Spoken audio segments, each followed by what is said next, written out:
Hey everyone, welcome to the Healthy Teams podcast. I'm your host, Mark Erickson, and this is the show where we explore what it takes to build strong, connected, and resilient teams in today's workspace. Today, I'm absolutely thrilled to be joined by a powerhouse in the marketing world, Audrey Kerchner, CEO of Inkyma. Audrey is a seasoned marketing expert with over 2 decades of experience spanning corporate branding, digital and print marketing, as well as multi channel campaign execution. And I'm really excited to talk with Audrey because she's actually doing some integration of AI with marketing, which is super exciting. And she crafts data driven marketing strategies.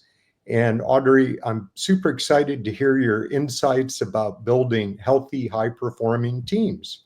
Audrey, welcome to the show. Thanks, Mark. I appreciate being here. I don't get an opportunity a lot to talk about my team and what we do and how we do things and how things have changed. So I was very excited to come and talk about that today. Well, fantastic. Thank you so much. And Audrey, let's kick things off by can I ask you to tell us a little bit about your business and the kind of work you do and and your team as well at Inkama. Yeah. So Inkyma's been in business for 15 years now, and we are a traditional marketing company. We build websites, we do search engine optimization and content marketing. What I've done over the last year, though, is we've opened up an AI consulting arm of the business because we've incorporated it in our business so effectively over the last 2.5 years.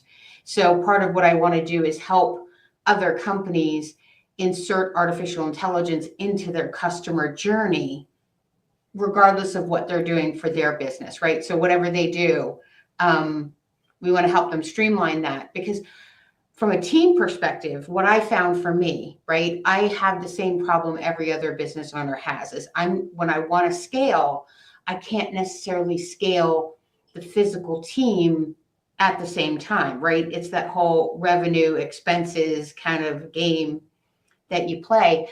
And so what I was able to do over the last 2.5 years is definitely add people to my team, but then also augment that with artificial intelligence so I could scale that much faster.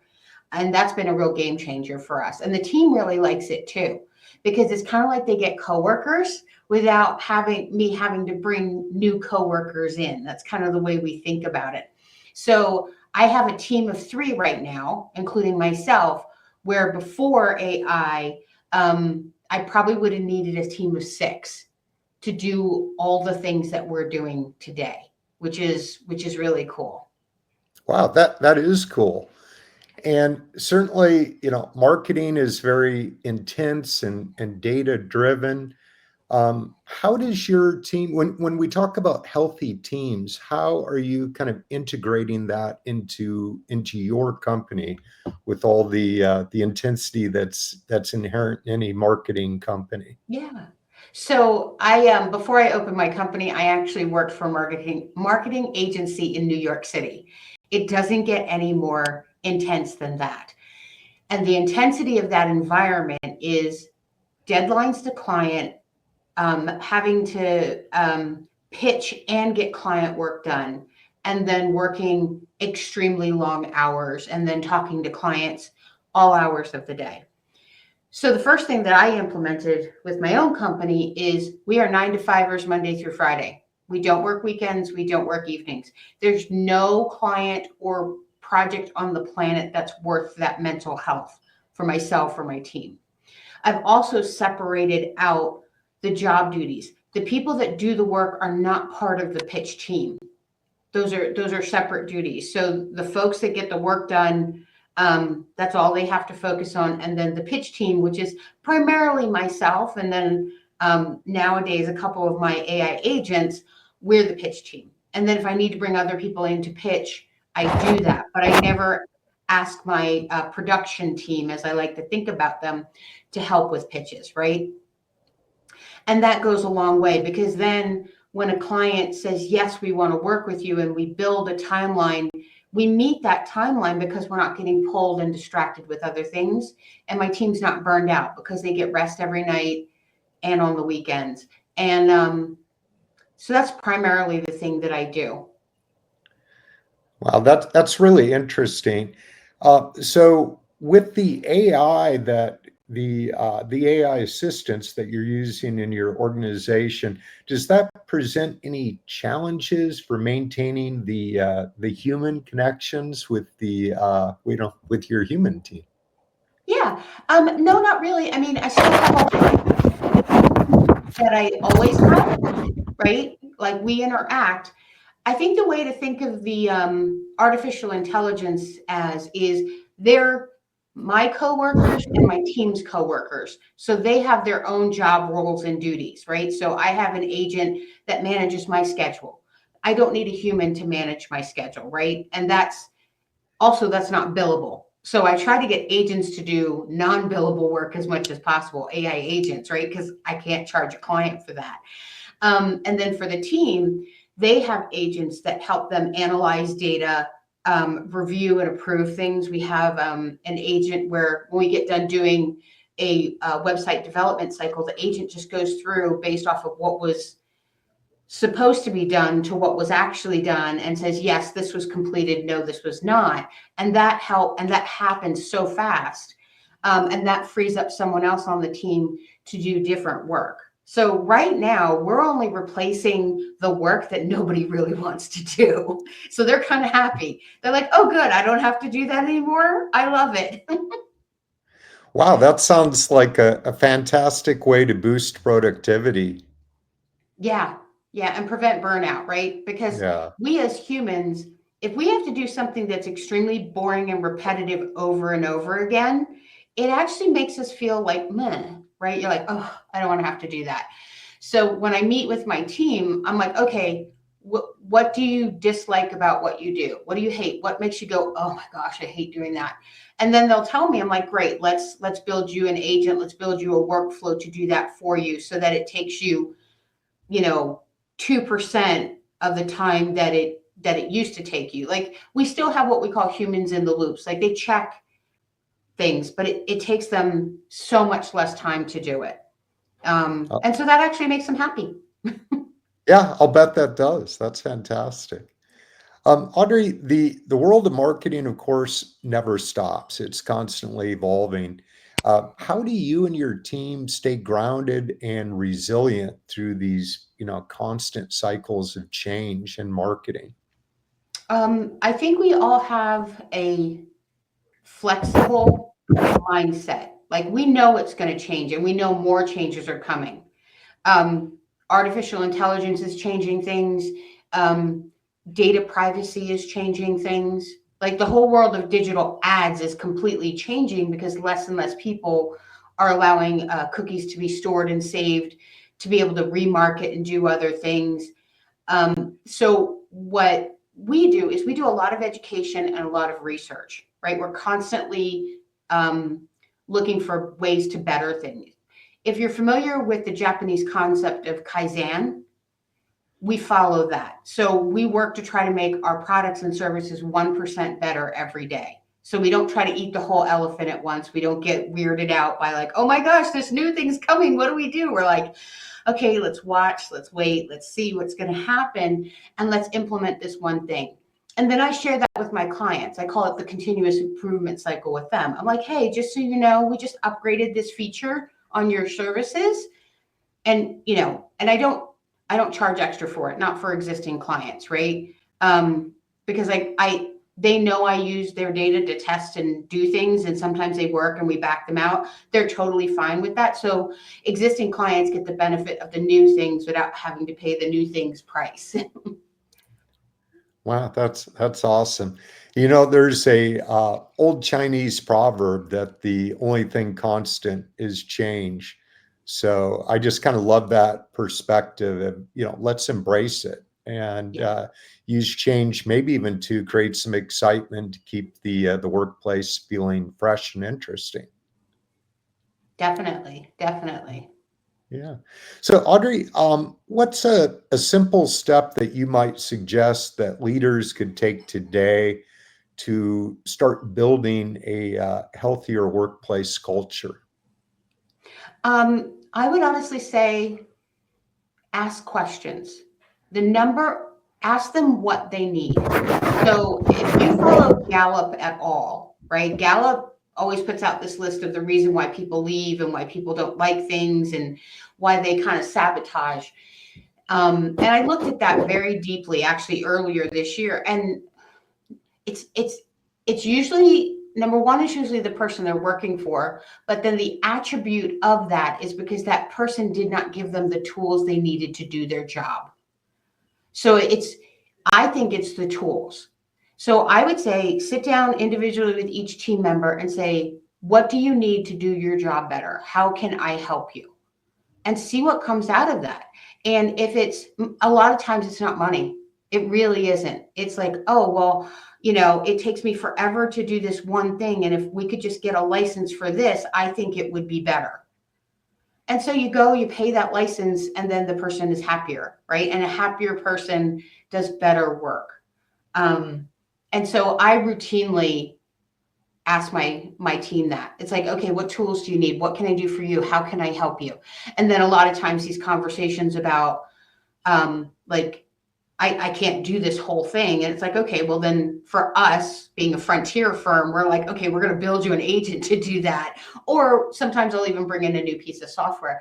But that goes a long way. That's where I would recommend anybody start. Is just ask that question and see what comes out of it, because then you know what to fix.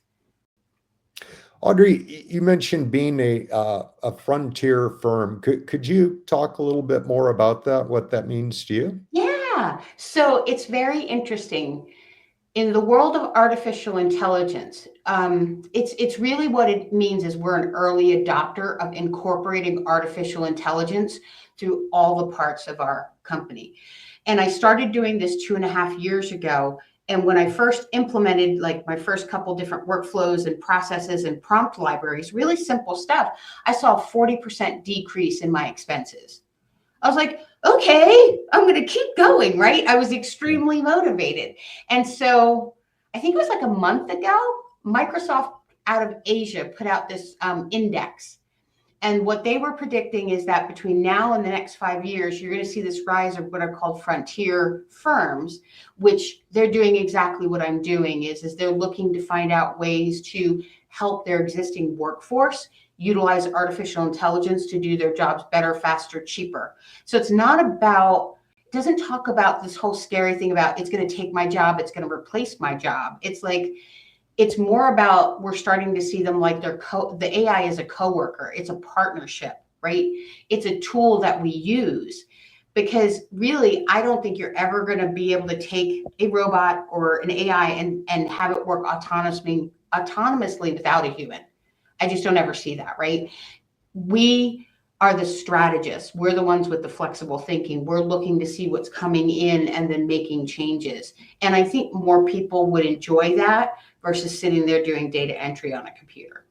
That's my take. Wow. But that's what it means to be a frontier firm is that we're just rapidly including artificial intelligence into our workforce. And that's the way I see it. Audrey, looking back like 2.5 years ago when you started introducing AI into your organization, which is incredibly impressive, I've got to add.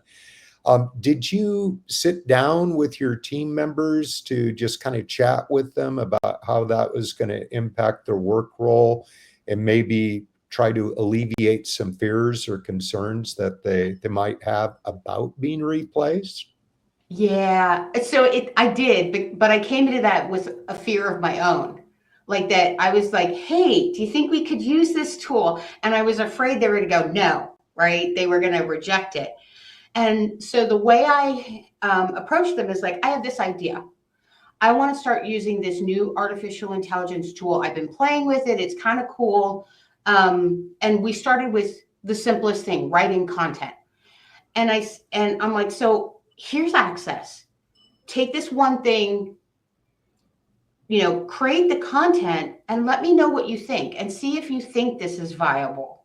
So I started it as a conversation of let's test and play with this together.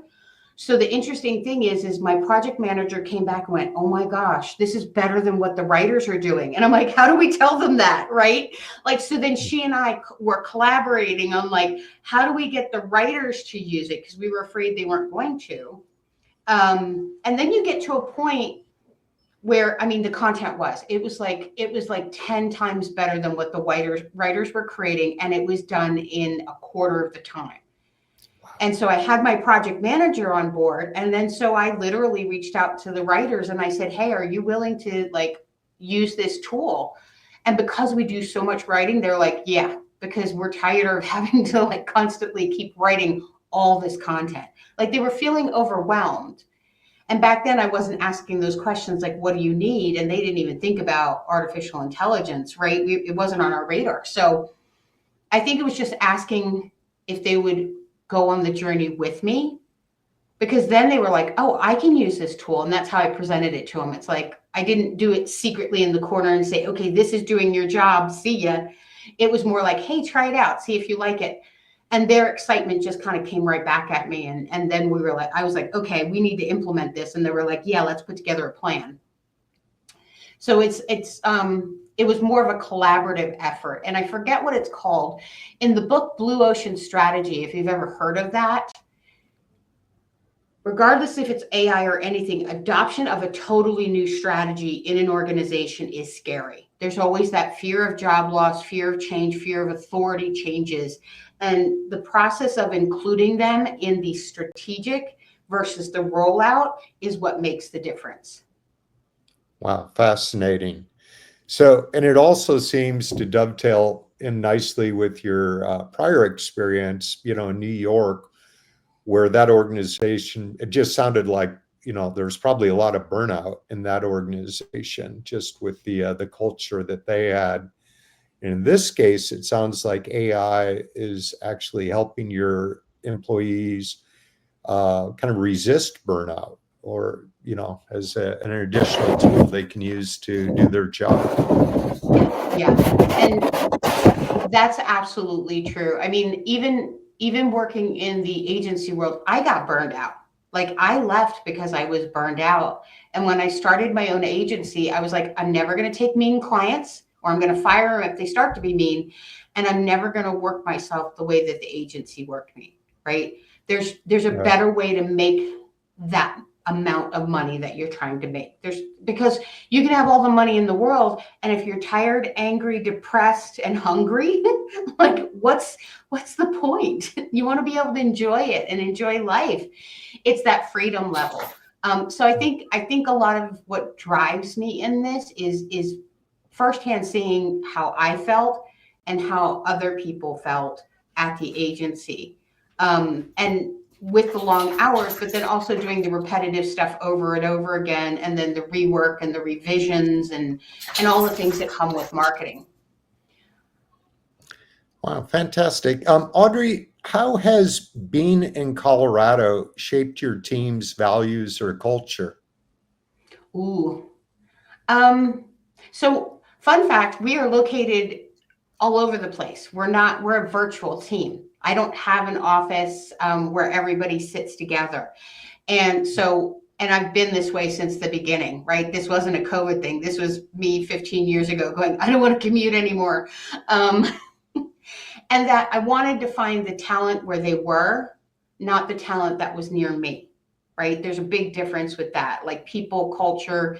So I guess the real move for me was 5 years ago. I left New York and I came to Colorado, and it's been great for me. I mean, I just really love it here. The weather's better. Just people in general are nicer. They're a little more relaxed, but I still have clients all over the country. So I still have East Coast clients. I have West Coast clients. I know like what vibe's going to hit me when I get on a conference call. And my team kind of rolls with that too. So, but I think, I mean, I definitely, I feel like I've upgraded personally. Wow, excellent. Audrey, what's the best piece of team building advice that you've ever received or maybe even ignored? Ooh. I think the best piece of advice that I received, and I still do today, is I have a weekly meeting with my team, and it actually comes from software development, the agile process, where they have stand-up meetings called scrums.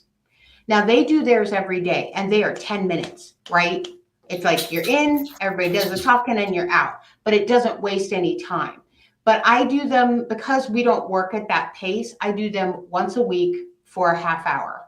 And it just, especially because we're online and we're not sitting next to each other, it just makes it easier to gel as a team, right? We talk about a couple fun things, we get down to work, we have our agenda, and then off everybody goes. And that I picked up from a friend of mine when I worked at the agency. He would do the stand-up meetings. And it was good. He had this small office, everybody piled in the office, we were standing like this. And then when he was done, we all just piled out. It looked like a clown car. So that's one of the things I definitely brought with me from the agency world is the stand-up scrum meetings. And how do you do that with people being remote? Just like we're doing here, we do a Google Meet. I don't make them stand, right? Okay, I was curious. I'm like, no, you don't have to stand up. Sometimes people stand up, right? Because everybody's sitting at their desk. But yeah, we have just a weekly scheduled meeting. Everybody gets on at the same time. And I think the type of people that I pick to be on my team also makes a difference. Like they're there, 2 minutes early and they're all ready to go. And I come in and the whole room just starts, right? I have yet to beat them to the meeting. One of these days I will. Wow, that's fantastic. And I think some of that probably came from, the big agency culture. I've worked in big companies as well that just had an unnatural love for lengthy meetings and lots of them. Was that your experience in New York where they it was my experience overkill? Yeah, absolutely. I remember, so before working at the agency, I worked for Shearing Plow for 10 years, big pharmaceutical company in New Jersey. And it was just from like 7 a.m. till 5 o'clock at night, I would have meetings and I would barely have enough time in between for anything. And so I try to make sure for myself and my team, there are as few meetings as possible. Now, I have to have a lot of meetings because I have a lot of people interaction, but I don't make my team go to those meetings. So again, we use artificial intelligence. Every time I have a meeting, clients all know this, I record it with fireflies.ai. And then that gets uploaded, transcribed, and the action items gets pulled so that I send it to the project manager and go, okay, pull the action items to give to the team from the meeting. And she didn't have to sit in the meeting, which is pretty cool. Wow, that's fantastic. And I'll bet your team really appreciates that, especially if they've ever worked for a big meeting intense organization. Yes, yes. Well, and what's funny is when I worked at the agency, I naturally gravitated towards the creatives, right? They were the ones that were making all the magic happen. So I was really, really good to them. But the thing they complained about the most was like client meetings. They were like, please don't make me go to that meeting. I was like, okay, you don't have to go. I will take really good notes. And in my head, I was like, gosh, I wish I could just record all of these so that you could virtually be there. But that was way back before Zoom and, all the tiny recording devices that we have today, because, that was over 15 years ago. But if I had then what I have now, I would never make a creative sit in a client meeting ever again. Interesting. Now, besides AI, what might surprise people most about how your team works together behind the scenes? So I think what would surprise people is because, marketing and graphic design, we're considered creative and all of that. We have extremely well-detailed, documented processes for everything, right? A company can't grow without processes, and a marketing agency is no exception. So when we ask someone create this design, they know the process, they can go and review it, or build this website, they follow a process that's exactly the same. And what that does is it allows them to be even more creative because they don't think of the how. They have to just think of, okay, what is this supposed to look like? What is the final product going to be? And they can spend their brain power on that. So I think when I tell people we have a lot of processes, they're like, oh, you're a marketing agency? You're not just like all over the place? I was like, no, we're not. That's how we get everything done. Yeah. Well, process is so important. Absolutely. It's extremely important. And I think it's really important to the team too, because if they know what's expected of them, their anxiety level and stress level is down. So if I say, hey, we got this new client we have to onboard and they're doing this, this, and this, they're like, great. They pull up the process, they do the things. They're not like, oh my gosh, how do I do that? What does she want from me? That's not the question they ask, right? They're like, when does it have to be done by? Yeah. Yeah, that's got to take a lot of pressure off for sure. Yeah. So, Audrey, if you could take your whole team on a retreat somewhere in Colorado, where would you choose and why? So I have mostly women on my team.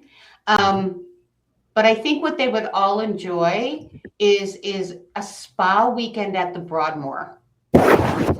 And why would you choose that? Just Well, I don't know if the Broadmoor is beautiful. You know that. The Broadmoor is beautiful, and they've got rooms. You can get massages. You can golf. There's like 7 different restaurants.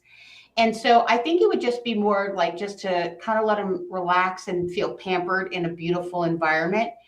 Again, we're all creatives, right, in this. And so I think being in an aesthetically beautiful environment helps not just creatives. I think it helps anybody just kind of rest and recharge. And then plus I know my team, they would really like that. They're like, wait, mani-pedis and then a lunch? I'm in. That sounds fantastic. And Audrey, this has been such a great conversation. Thank you again for joining us and sharing your insights on building healthy teams. Before we wrap up, Audrey, can you let our listeners know the best way that they could reach you and learn more about your company? Absolutely. I think there's 2 things they could do. One, you could go to the website, Inkyma.com. So it's INKYMA.com. Everything's up there. And then if you want to schedule time to talk to me, just click the scheduling link in the upper right-hand corner. It goes right on my calendar. The other thing is reach out via LinkedIn, right? If you follow me, I'll follow you back. We'll message each other and then we can, I can answer questions or anything from there. But those are the 2 easiest ways. I do check my LinkedIn regularly, unlike most people. All right. Well, awesome. Thanks for that. And to our listeners, thank you for tuning into the Healthy Teams podcast. And if you enjoyed today's episode, don't forget to like and subscribe and to share our podcast with anybody who's passionate about building great teams and workplace culture. We'll be back soon with more conversations to help you build stronger, healthier teams. Until next time, stay well and lead well. Thank you. Thank you. Thank you, Audrey. Appreciate it. Yeah, that was